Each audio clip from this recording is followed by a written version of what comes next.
guys, welcome back to my channel. So today's look is gonna be this. It's kind of a glamour look, I suppose. I'll probably add something glamour in the name. I usually think of the name afterwards as I'm about to post, and I'm just like, what the heck do I call this thing? So yeah, I mean, you'll find out when you click on it. But yeah, if you want to see how I got this look, then just keep on watching. Beginning with the eyes, I am taking my Urban Decay Eyeshadow Primer Potion, and I am applying it using the wand first, and then I'm going to take my fingertip and I'm going to blend it out. I like to start with my eyes first, so that way if there is any fallout, I can just wipe it away instead of having it fall on my foundation. Once the primer is on, I will take my Wet n Wild Creme Brulee eyeshadow and I will set the whole lid. I'm then going to begin with a transition shade, and I'm going into my Morphe 35O Matte palette. Unfortunately, these do not have a name either, so when I am going into the shadow, I will be pointing to the one I am using. Next, I went in with orangey color in the crease, so that way it would give it a little bit of warmth.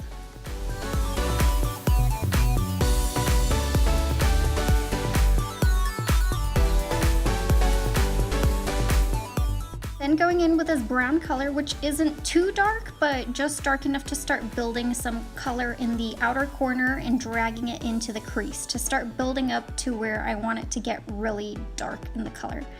I then, as you see, start building the color with darker and darker browns.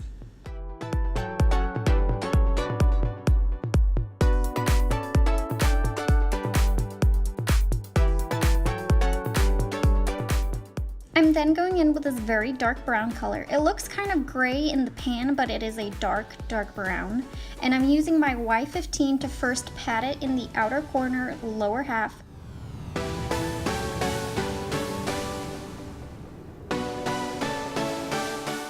To blend it out, I used my Wet n Wild crease brush. That way I didn't drag the product too high up where I didn't place the color initially. In the Morphe palette, there is no black color, so I'm using my Kat Von D Shade and Light Eye Contour palette and taking the shade Shacks, I believe is how you say it.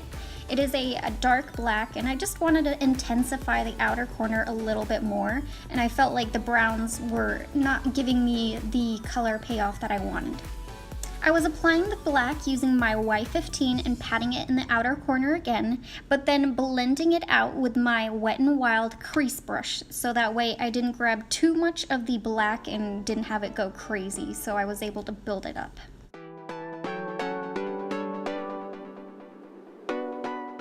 So as you could see, there was a lot of fallout, and this is why I decided to do my eyes first. So I was able to go in with my Almay Eye Makeup Remover liquid and a Q-tip and clean it up.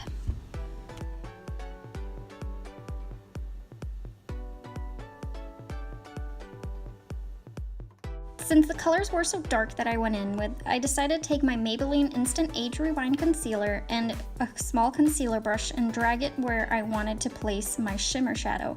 I think that this helps it pop a little bit more when the colors underneath it are a little bit darker. Then taking my Morphe 35O Shimmer Palette, I'm going in with this beautiful rose gold shimmer shadow, and I'm applying it with my fingertip because I feel like you get more color payoff if you use your fingertip rather than a brush.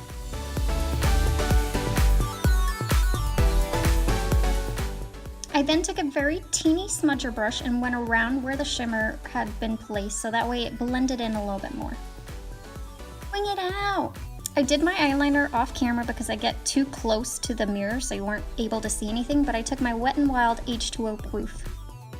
Using my medium eye shader brush, I went in individually with each color that we used in the crease.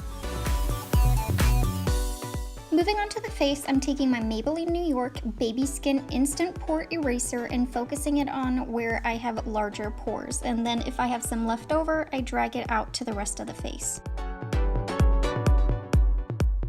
For foundation, I'm taking my L'Oreal Paris Infallible Pro Matte in shade 102, which is great for oily skin types, and I'm just dotting it all over my face. To To buff out the foundation, I'm using my Morphe Y6 brush, which since I've gotten this brush, I have not been using my beauty blenders. I think it just works so quick and seamlessly to blend out the foundation.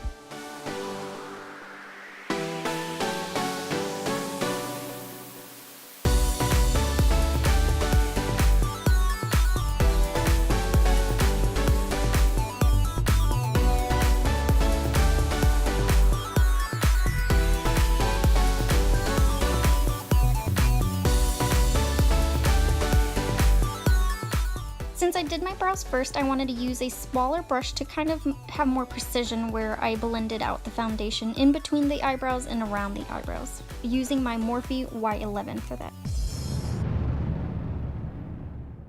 For concealer, I'm going in with my Maybelline New York Instant Age Rewind, and I'm going to do some highlighting and contouring today, so I'm taking it under the eyes, on the bridge of the nose, on the forehead, on the upper lip, which is the cupid's bow, that's right, forgot that, on the chin and the sides of the cheeks, using the Morphe Y11 to buff it all out.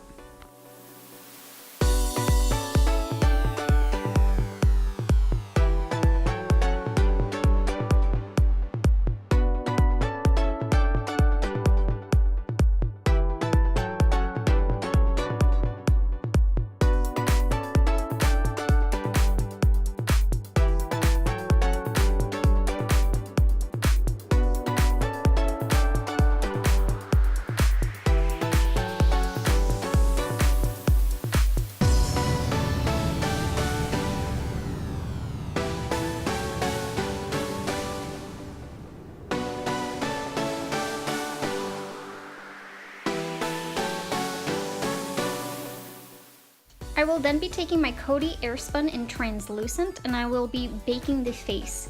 To get it onto my face, I'm using my Morphe Y1 brush and putting it everywhere I put that concealer.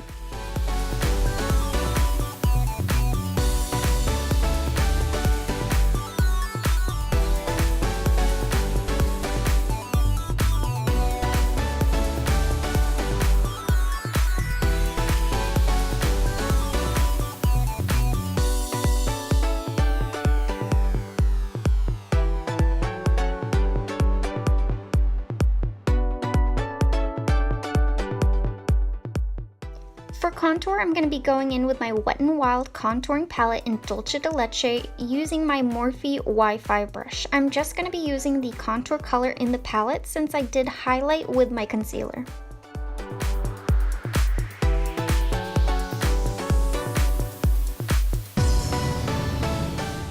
Wiping away the bake, I'm using my Morphe Y3 brush.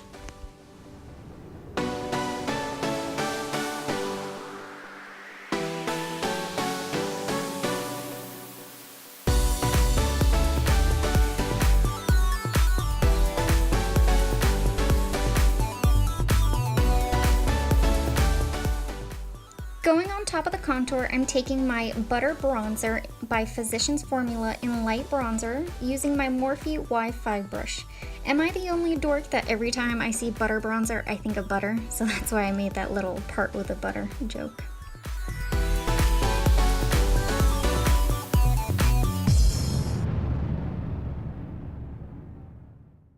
I wanted a very subtle blush, so I went in with my Maybelline New York Fit Me blush in Light Mauve. For highlight, I'm going in with my all-time favorite Moonchild Glow Kit by Anastasia Beverly Hills in Pink Heart, using my Y14 brush to apply it.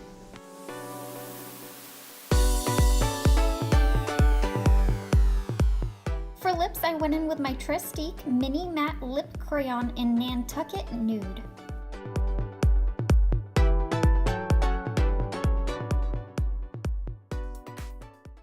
This here is the completed look. I hope that you guys enjoyed watching this video, and if you did, please give it a like, hit the subscribe button if you haven't. I would really appreciate it, and I'll see you guys in my next video.